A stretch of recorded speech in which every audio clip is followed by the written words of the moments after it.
Thanksgiving. They fed me in the laundry room. She's used to scraps, my sister smirked. Then a limo stopped outside. A woman got out. I'm looking for the owner of this house. Everyone went dead silent. I spent the entire evening making the pumpkin pie my cousin Julia complimented last holiday season. Deep down, I knew the invitation, just like every year, was more of a courtesy than a genuine gesture. I was always the last name on the list, but Josh and Lily were so excited that I couldn't say no. We arrived at my sister Rebecca's house right on time. Her suburban mansion in North Salem was decked out with twinkling lights on the iron fence and wreaths in every window. Josh clutched my hand tightly, and Lily held the pie box as if it were a priceless treasure. Rebecca opened the door, her smile polite and calculated. She wore a wine-colored velvet dress, her hair perfectly curled, stepping out like she was about to walk onto a stage. "Oh, Caroline, you came." I leaned in for a quick hug, but she didn't return it. Her eyes scanned the pie box. "I told you not to bring anything this year. Pumpkin pie. Let's hope it's not too sweet." Then she turned and walked back inside without waiting for a reply. Inside, laughter filled the air, mixed with the scent of turkey and cinnamon. Everyone was dressed beautifully, chatting and laughing around a long magazine-wily dinner table. We stood near the door lost among familiar strangers. No one offered us a seat. No one greeted us. They talked as if the three of us were just shadows in the corner. I kept smiling. I set the pie on the kitchen counter while Josh helped Lily take off her coat. She looked up at me and whispered, "Mommy, why isn't anyone saying hi to us?" I knelt to tie her shoelace and whispered back, "They're just busy, sweetheart." Rebecca returned, glancing at her phone. "I just checked the seating chart. It's a bit tight. Caroline, you don't mind sitting in the side room, do you? There's a small table in the laundry room." "It's been cleaned." I thought I'd misheard. "The laundry room?" "Yes, it's clean and quiet. The kids will be more comfortable there." She winked. "You know, better than having them squeeze in with all the adults." Josh held my hand. Lily lowered her gaze. I smiled faintly, picked up the pie, and followed Rebecca's direction. The side room, past the back door, was literally a laundry room. Washer still humming. A small wooden table was pushed against the wall with two folding chairs and a tiny plastic kids' chair. No tablecloth, no warm lighting, just a buzzing fluorescent bulb overhead. I set the food down and took a deep breath. Josh sat silently. Lily climbed onto the plastic chair, her tiny hand resting on her knee. No one spoke. I opened the pie box and served 3 small slices, knowing no one else would touch them. Laughter from the living room pierced through my composure like needles. My throat tightened when Lily asked, "Why doesn't Aunt Rebecca want us to sit with everyone?" I smiled again, the same smile I'd trained myself to wear for years. "It's not that they don't want us there, they just don't understand, honey." Josh stared at me. "Maybe next year we shouldn't come, Mom." I didn't answer right away. I looked at my kids, one still trying to understand why we were left out, the other pretending not to understand anymore. And at that moment, under the cold white light and the of the washing machine, I knew. Today wasn't a holiday. Today was a lesson, and I had learned it. I sat upright, poured water into 3 plastic cups like we were in a fine restaurant. "Happy Thanksgiving, babies. Wherever we are, as long as we're together, that's enough." Lily smiled. Josh raised his cup, his eyes no longer sad, and I thought to myself, one day I'll show them, not with anger, but with my worth. I was about to throw away the leftover pie when we heard tires screech outside the tiny window above the washer. All 3 of us looked up. Josh raised his eyebrows. Lily sat up straighter. Headlights swept across the wall and stopped right at the back door. A long, sleek black car pulled up quietly on the gravel path leading to the backyard. Not an SUV, not a neighbor's car, a limousine. Josh leaned toward the window, wide-eyed. "Mom, that car." I stepped beside him, peering through the frosted glass. A man in a black suit wearing a hat and white gloves opened the back door. Then a woman stepped out, poised, composed, her heels clicking softly but decisively on the gravel. She wore a slate blue wool coat with a high collar over a knee-length sweater dress. Her silver hair was neatly pinned up. Her face showed signs of life lived fully, but no bitterness. She looked around calmly. Then her eyes landed exactly where we were standing, at the back door. Lily whispered, "Mommy, she's looking at us." I swallowed hard and cracked the door open. A rush of cold air swept in, carrying a hint of snow and jasmine from her scarf. "Hello?" she said. Her voice wasn't loud, but it was clear and confident. "I'm looking for Caroline Brooks." I froze. "Yes, I'm Caroline." She smiled slowly. "Good. I'm Evelyn Rhodes, Executive Director of Voices Rising, a foundation supporting single mothers and women who've been pushed to the margins." She stepped forward. "I'm here because of a story, a post you wrote last year on a community forum about rebuilding your life after living in a shelter. My heart skipped a beat. That post, I typed it on my phone one late night after work while Josh had a fever and Lily was asleep on the couch. I didn't write it for attention, just to let something out. I never thought anyone would read it. Evelyn continued. Your post spread through our network. We've been searching for you for 6 months. When your name appeared on an old volunteer registry, I decided to come myself. She glanced around at the laundry room setting. I didn't expect to find you here. I blushed. I didn't expect to be found in a laundry room. Josh gently squeezed my hand. Lily still clutched her dress. Evelyn smiled. I'm here to invite you to be a featured speaker for Voices Rising's upcoming Inspiration Series. We'd like you to be our keynote speaker at the spring conference to share your story from the beginning. No filters, no embellishment. You'll be compensated fairly. We also want to publish your story as a book with full editorial control in your hands. I stood frozen, unsure what to say. Part of me didn't believe it. Another part felt relieved. Are you sure? I heard myself ask. I'm just a mom trying to survive. She looked at me like I'd said something silly. That's exactly why we need you, she replied. We don't need perfect success stories. We need people like you. Real, brave, and still moving forward. Josh looked up at me. You'll do it, right? I looked at him, then at Lily, then back at Evelyn. Yes, I said. I will. Evelyn nodded. The car is waiting. If you're ready, we can talk more over dinner. I glanced back at the folding table and the half-eaten pie. Let me grab my coat. No need, she smiled. We'll take care of you from here. I held my children's hands as we stepped out of that suffocating room. The cold wind bit at my cheeks, but my heart felt strangely warm, and when the car door shut behind us, I knew.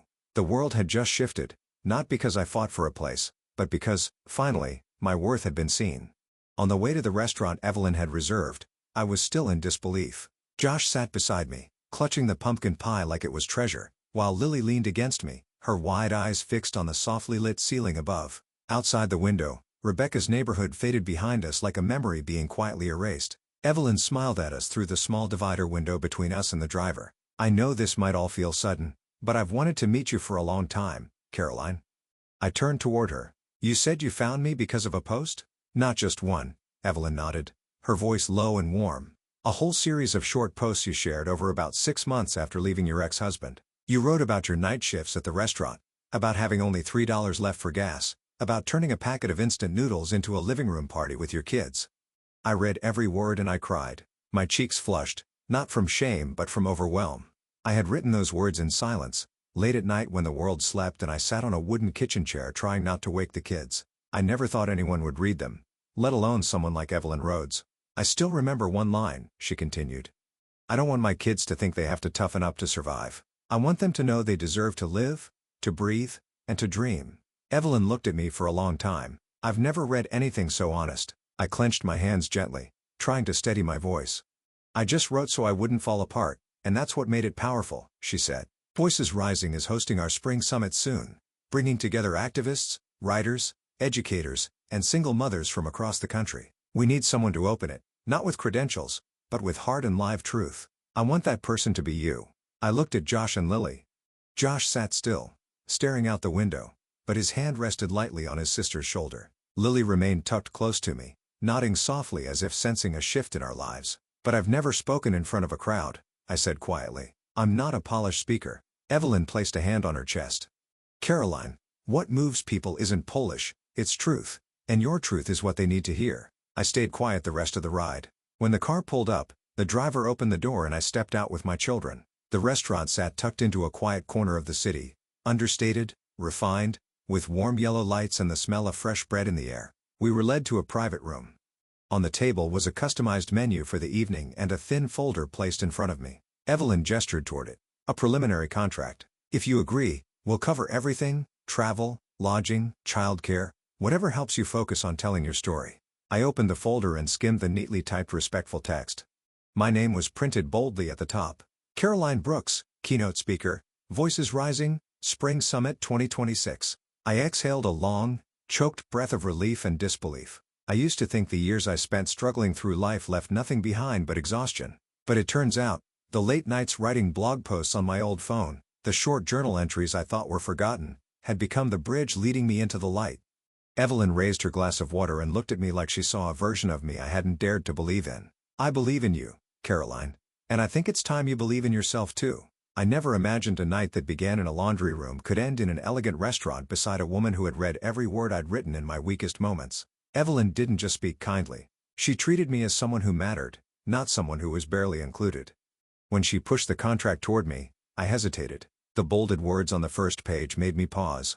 Caroline Brooks, author and keynote speaker, Voices Rising, 2026. I read it again, slower this time, afraid it would disappear if I blinked. Is this real? I whispered. Evelyn nodded, still smiling patiently. Very real, Caroline. You're not imagining it. She went over the terms.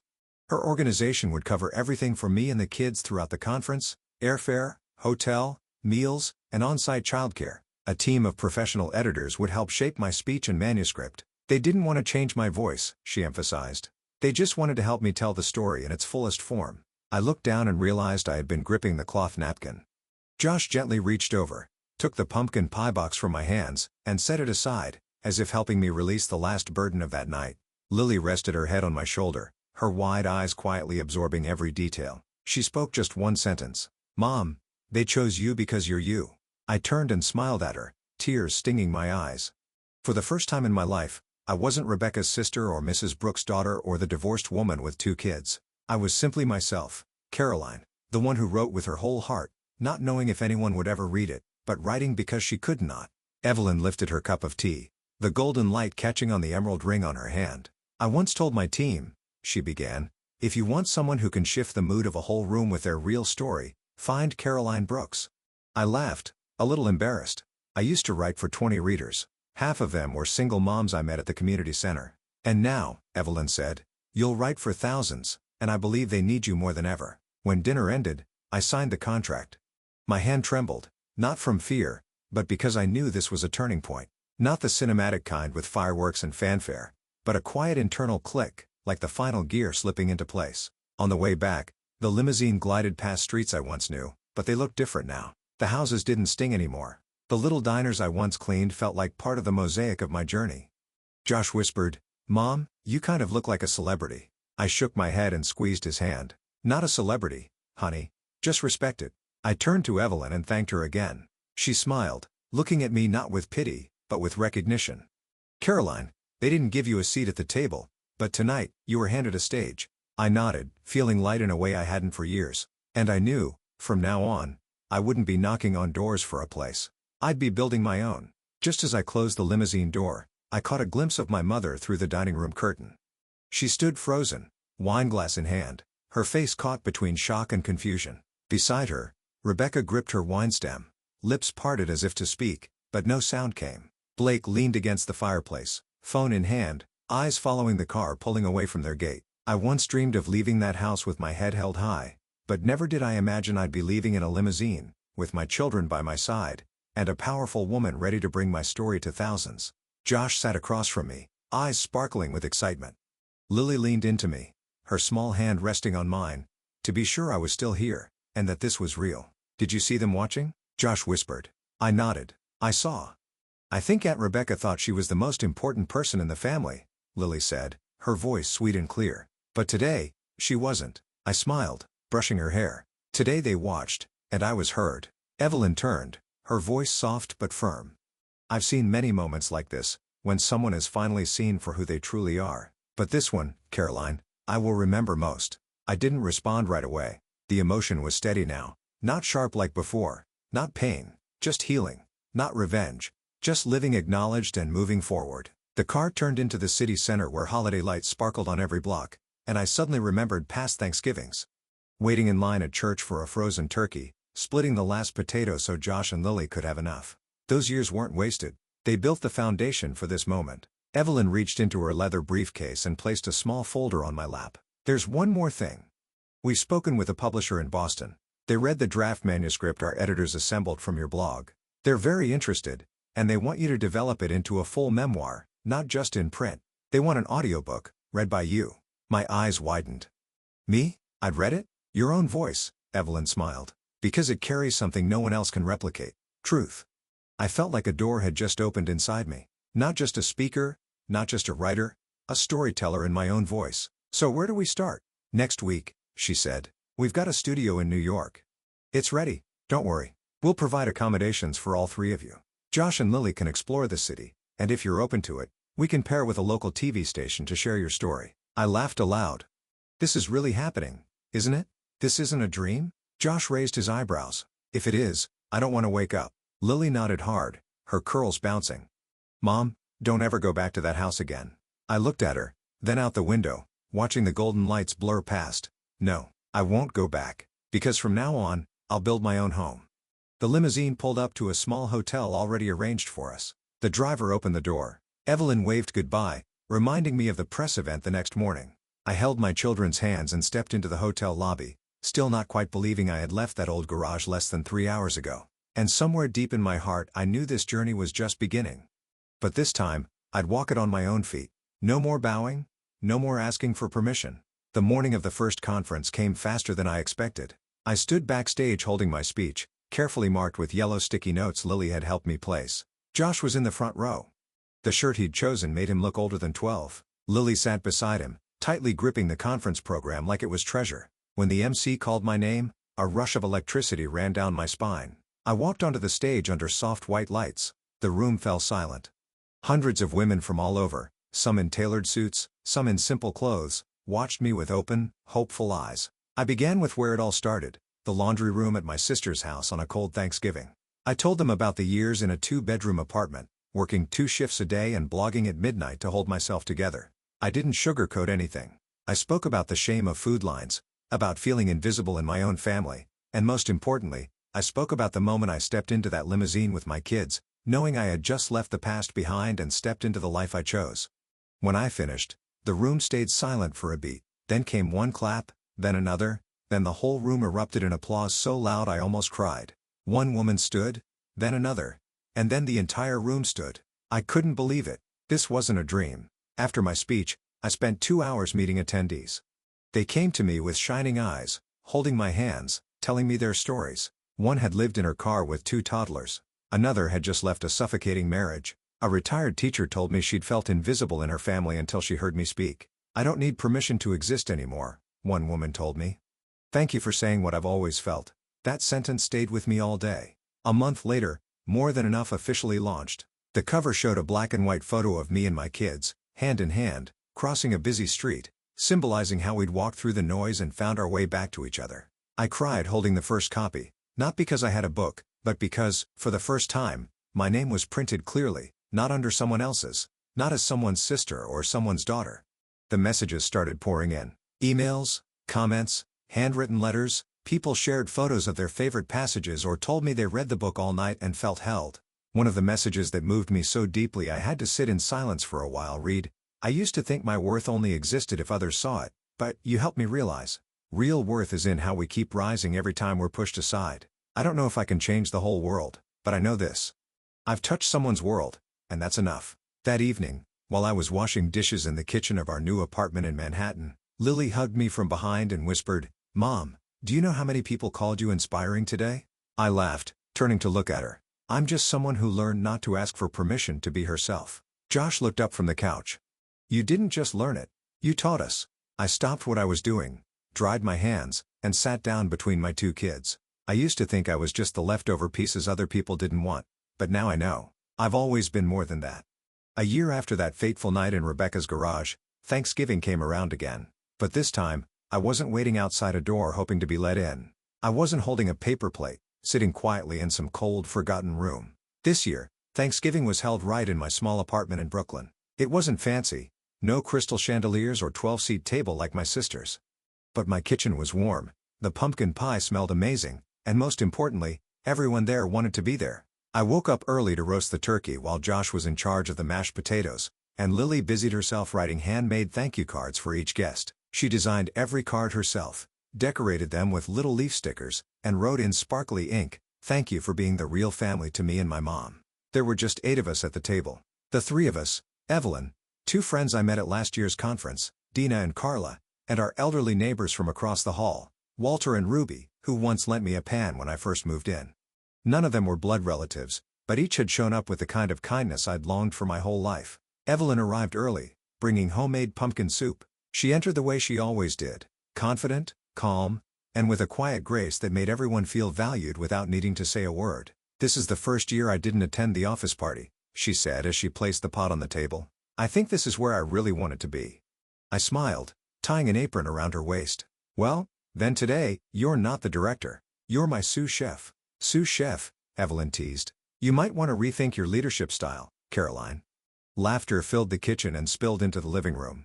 Josh turned on some soft jazz while Lily darted around making sure each fork was perfectly placed, reminding me every time I forgot the napkins should go on the left. We gathered around a small round table, too small for all the food, so a few dishes were stacked on the bookshelf. But no one cared. Walter told the story of how he met Ruby at the public library. Carla shared her project supporting single mothers and queens. Dina excitedly mentioned starting her first baking course. And me? I just sat there listening, smiling, and looking at my kids with a gratitude too big for words. As the meal wound down, Lily stood up, holding a folded piece of paper. She cleared her throat, serious like she was about to present in school. "I have a speech," she said, and everyone chuckled. "The first Thanksgiving speech," I whispered. Lily began to read, slowly but confidently. "Last year, I ate Thanksgiving dinner in a laundry room. I didn't understand why we were placed there. But this year, I get it. Because if we hadn't been put there, we wouldn't have found the place we belong. Today, I know. I'm home." I covered my mouth, tears slipping out before I noticed. Evelyn gently placed her hand over mine and gave it a soft squeeze. Josh stood up after his sister, quietly adding, "Mom, we're proud of you. Thank you for never stopping." I stood too, raising my glass of apple cider, my voice trembling. I used to think family was something unchangeable. Those who gave birth to us raised us. But now I understand.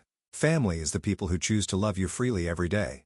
And today, I'm surrounded by the family I built with my own heart. We clinked glasses, not in unison, not perfectly, but with sincerity. After dinner, Lily pulled out an old board game, and Josh replayed the video of my conference speech. I didn't stop him. I'm not afraid of hearing myself anymore. The voice in that video belonged to a woman who once felt invisible, but who now knew she didn't need permission to matter. That night after everyone left, I sat in the kitchen holding a warm mug of tea, candles flickering low. A new message came in from my mother, just like every year. Cold, short. "Hope you're doing okay. Happy Thanksgiving." I didn't respond right away. I looked around our little apartment, crumbs on the table, Lily's card still in the center, and laughter still echoing softly in my heart. I smiled. I was okay, more than okay, because I had found a family that didn't need to share my blood to be part of my soul. A week after Thanksgiving, I received an invitation from the National Women's Conference. They wanted me back as a guest of honor for the closing session, but this time not just to speak. They wanted me to join a round table with women who had heard my speech the year before and made powerful changes in their lives. I said yes without hesitation because I knew my presence wasn't about proving anything anymore. It was about listening, sharing, and reaffirming one truth. Sometimes being pushed aside isn't the end. It's the beginning of something far more meaningful. This year's conference was held at a newly opened art center in Chicago. When I walked into the auditorium, I felt no fear or doubt. I wore a soft gray suit designed by Carla, my dearest friend from last year's summit. Pinned to my jacket was a small wooden table brooch, the symbol of the new project Evelyn and I had launched, Build Your Own Table, helping women build careers and confidence from the ground up. I sat among 6 women, each one a living story. One had been shut out by her family. Another had overcome abuse, unemployment, or loss, but all of them had one thing in common. They heard my story a year ago and asked themselves, if she did it, why not me? The first to speak was Marcy, a retired teacher. She said that after watching my video, she applied to volunteer at a skill center for single mothers. "I used to think I had nothing left to offer," she said. "But then I realized, worth isn't in titles. It's in making someone feel seen." Next was Shonda, a mother of 3 who had once been homeless.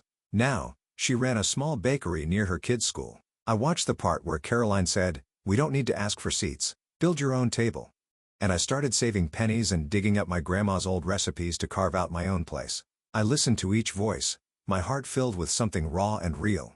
Faith, effort, and dignity rediscovered. When it was my turn, I didn't use my prepared notes. I stood, took a deep breath, and looked into the faces waiting for me. I used to be the one behind a closed door. I thought I had to be softer, smarter, less troublesome to earn a place at someone else's table. But the truth is, sometimes people don't reject you because you're lacking. They reject you because they don't know how to value you. And that says nothing about your worth. It only means it's time to build your own table. I saw Evelyn's eyes glisten from the audience. Josh sat in the 3rd row, taller than I remembered. Lily waved with tight lips, trying not to cry. I once sat in a garage and thought I was an extra piece, but that garage wasn't the end. It was the start. That was the place where I stopped asking to be seen and started choosing to believe I already mattered. The room was silent, not out of disinterest but because they were with me fully. These women weren't just an audience, they were proof of what I'd learned. When you stop waiting for an invitation, the world begins to open in ways you never imagined. The event ended with hugs, exchanged cards, and promises to keep building more tables together. That night, back in my hotel room, I opened my laptop and typed the first line of my second book. Not everyone needs a seat. Some of us are meant to have a stage. I looked up and saw myself in the mirror. Not the woman pushed into the laundry room, but the woman at the center, with a voice, a heart, and a life that no longer needs permission to begin. Caroline's journey is living proof that sometimes being pushed to the margins is exactly how we find our true worth. From a single mom cast aside by her own family, she rose to tell her story in her own voice and inspired thousands. Caroline no longer lives to be accepted. She lives to be herself, and in doing so, she found success, healing, and a chosen family built on genuine love. What do you think of Caroline's journey? Have you ever experienced a moment like hers? Share your thoughts in the comments below, and don't forget to follow the channel for more powerful stories about life and family.